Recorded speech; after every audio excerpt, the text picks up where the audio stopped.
What's up, everybody? Welcome to video number 11 in Project 3030, 30 videos in 30 days. In this video, I'm going to be going over with you my top phone apps that I use while I'm on adventures. Some of them are pretty useful, some of them, I don't know. There's a lot out there. Some of these I use a lot. I don't know how to explain that. Let's dig in the phone here. Alright, so I'll bring you here to my phone. Let's zoom it in just a smidge. So the first one that I probably use the most, Google Maps. I come in here all the time and I'm just always looking around. Always looking at different places where I've been, where I'm going, where I want to go. Here's a little trick that I use a lot. I'll come down in here, find a good road by the water. Like here, this is a pretty good one on this bridge. Click on the bridge, street view. I want to see full screen street view. Boom, you can check it out all around there. That's out to Cape San Blas. Really pretty cool. Boom, you can check what the water looks like and all kind of stuff. So it's really pretty neat, but I use this a ton. All right, next app I use is going to be a weather app. I use Weather Underground a lot. I like it because I can get on here and I can go to all my favorite places. I got a lot of places saved, as you guys can see. Let's just go to, we'll go to Panama City Beach. Sure, I can check the real quick weather, but a lot of times I'm jumping down here real quick to the daily forecast, checking that out. It's pretty cool because you can get in here and you can really see some good details of all these bar graphs and stuff. Then you can even jump down here to the hourly forecast, click more. They have a lot of really good details, humidity, different temperature, you know, precipitation, cloud cover, wind direction, all that good stuff. I really follow it probably for rain and wind direction, also temperature, I guess, which, of course, why else do you look at the weather? But they also have, you know, sunrise and sunset and some other interesting stuff on here, but that's mostly what I get on here for. Next up, this is just the order that they're on my phone. Go over here to Fish Rules. It's a pretty good app if you are catching fish. You need to know the regulations for them. Oh, look, they're having an update, probably because I haven't been on here in a while. But they have really good photos of all the fish on here. So if you don't know what you caught, you can just kind of scroll through and look for it. So it's pretty handy. When you click on one, it will tell you, you know, a lot of good information about it. The regulations, how good it is to eat. Let's go to something that's good. Additional information. What do they give us here? Headability is excellent. Boom. See, pretty cool. So I use that one sometimes, not a lot. You guys know I don't fish too much, but one I do use a lot is going to be the Tides app. Let's see, you can get on here. There, this last time I was in Destin, I was checking the tides. You can see what the level is. So right now, it's incoming tide. Oh man, friggin' ads. Is this the X? Close. Good gracious alive. I don't want to pay for it.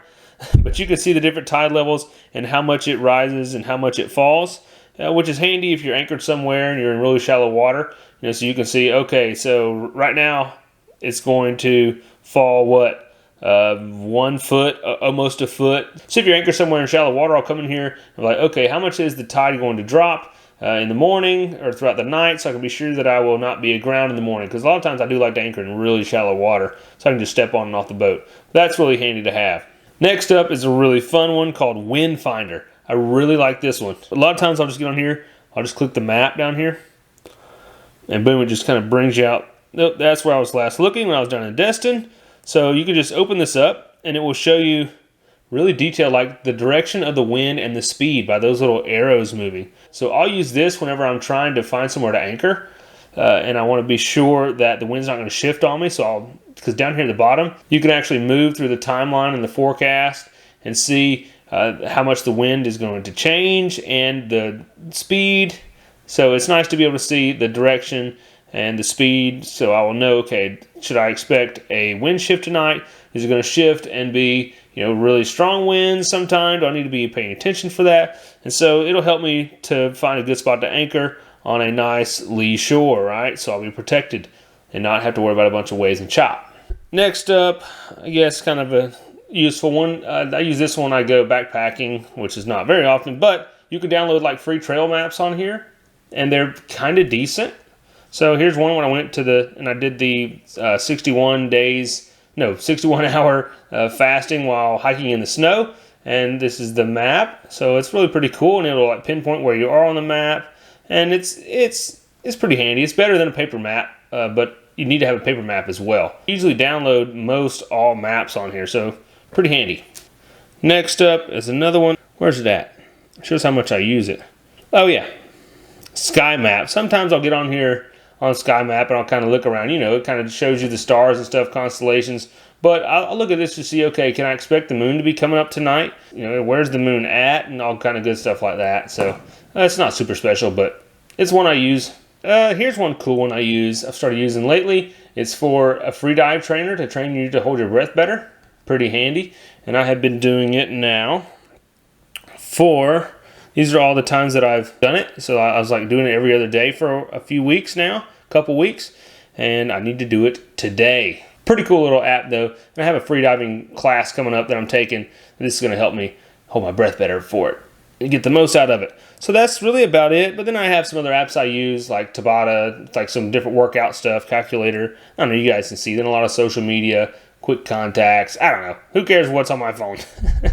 Oh, there's one more app that I've forgotten about. That's the Simrad app. Now, not only does it go with my GPS on my boat and stuff, but it's also really just cool just to have on your phone. You can zoom into all kind of nautical charts here and really see the depths and stuff. So if you're planning a trip, you can do it this way. But then one of the real cool things, so what I like to do with this is I'll go down here to plan and I'll measure a distance. And then I can just mark wherever I'm at. Let's say we're starting down here, Port St. Joe, at a point. Come on, you junker.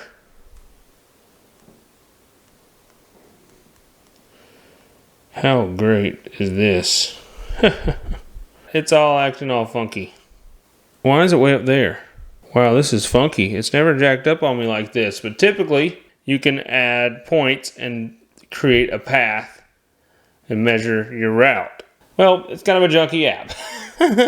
Maybe it's a little buggy, but one of the things you can do, if you just want to come here and just look at the charts and kind of plan out anchorages and stuff, that's a very useful thing. Because you can come here, you can see all the different charts, all the different significant things on the chart. Really pretty interesting. You can see marinas and stuff in here, all the little channels. Really pretty cool. But it's just a very handy thing if you want just kind of like nautical charts in your pocket so you can plan a trip. And typically you can measure distances in here and it makes it really nice. I don't know what's going on with the app right now, but typically it's not like this. Well, there you go. There's a few of my favorite apps that I sometimes use. I don't always use all of them, but they can be handy if you need them for their particular use in a certain instance. So there you go. Hope you enjoyed that. And yes, it is a different day. I even cut my hair like halfway today than a Transformer Blue in our neighborhood. So my haircut's like half done, but I've got to do this editing. Blah, blah, blah. It's a long story, but I hope you enjoyed the video, folks. All right, take care of yourselves. Get out there. God bless. I'll see you all in the next video, tomorrow. See ya.